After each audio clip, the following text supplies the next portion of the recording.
যুক্তরাষ্ট্রের সঙ্গে চলমান আলোচনায় ইরানের অন্যতম প্রধান দাবি হয়ে উঠেছে বিভিন্ন দেশে আটকে থাকা নিজস্ব তহবিল ফেরত পাওয়া। ইরানের হিসাব অনুযায়ী বিশ্বজুড়ে তাদের প্রায় ১২৩ বিলিয়ন মার্কিন ডলার মূল্যের সম্পদ ফ্রিজ বা জব্দ হয়ে আছে।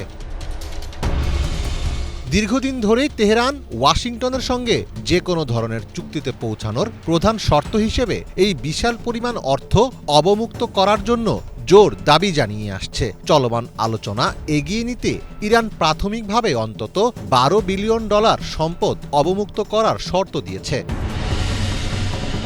কিন্তু কোনো শান্তি চুক্তি না হওয়া পর্যন্ত ইরানের অবরুদ্ধ সম্পদ মুক্ত করা হবে না বলে সাফ জানিয়ে দিয়েছেন মার্কিন প্রেসিডেন্ট ডোনাল্ড ট্রাম্প। ৭ জুন মার্কিন সংবাদ মাধ্যম এনবিসি নিউজের মিট দ্য প্রেস অনুষ্ঠানে দেওয়া এক সাক্ষাৎকারে ট্রাম্প বলেন, চুক্তি সম্পন্ন হওয়ার পরই কেবল তিনি এসব পদক্ষেপের কথা বিবেচনা করবেন।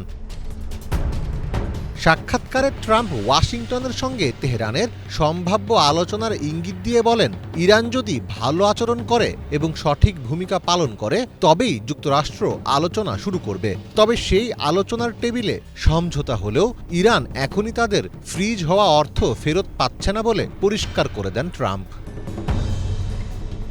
ইরানের জব্দ হওয়া সম্পদের সিংহভাগই মূলত বিভিন্ন দেশের ব্যাংকে থাকা নগদ অর্থ, যা তারা জ্বালানি তেল ও গ্যাস রপ্তানি করে আয় করেছিল। নির্দিষ্ট কিছু দেশের ব্যাংক অ্যাকাউন্টে এই অর্থের বড় অংশ জমা রয়েছে। সবচেয়ে বড় অঙ্কের অর্থ আটকে আছে চীনে। ইরানের হিসাব অনুযায়ী দেশটির ব্যাংকে ইরানের প্রায় ২০ বিলিয়ন ডলার জমা রয়েছে।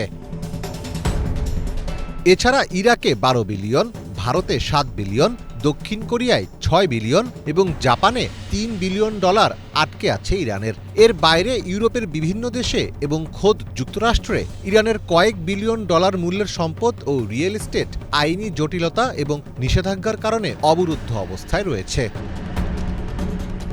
নিজস্ব অর্থ হওয়া সত্ত্বেও ইরান আইনি ও কৌশলগত কারণে এগুলো দেশে ফিরিয়ে নিতে পারছে না। এক্ষেত্রে প্রধান বাধাটি হল যুক্তরাষ্ট্রের সেকেন্ডারি স্যাংশন। চীন, ভারত বা জাপানের মতো কোনো তৃতীয় দেশের ব্যাংক যদি যুক্তরাষ্ট্রের অনুমতি ছাড়া ইরানকে তাদের আটকে থাকা অর্থ ফেরত দেয়, তবে সেই ব্যাংকের ওপরও যুক্তরাষ্ট্র নিষেধাজ্ঞা আরোপ করবে এবং তারা আর বৈশ্বিক ডলার ট্রানজ্যাকশন বা মার্কিন আর্থিক বাজারে কাজ করতে পারবে না। ফলে কোনো দেশই যুক্তরাষ্ট্রের এই আর্থিক ব্যবস্থার বাইরে গিয়ে ইরানের জন্য ঝুঁকি নিতে চায় না। কাতার বা ইরাকের মতো দেশগুলোতে থাকা ইরানের কিছু অর্থ দিয়ে ওষুধ, খাদ্য বা জরুরি মানবিক পণ্য কেনার সুযোগ মাঝে মধ্যে দেওয়া হয়, তবে সেটিও সরাসরি ইরান পায় না। কঠোর মার্কিন নজরদারিতে সরাসরি পণ্য সরবরাহকারী সংস্থাকে সে অর্থ প্রদান করা হয়।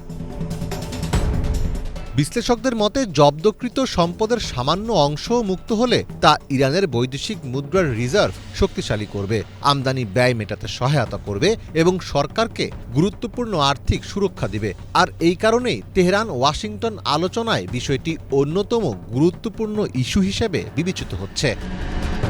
মীর ফজলে রাব্বি, বাংলা ভিশন।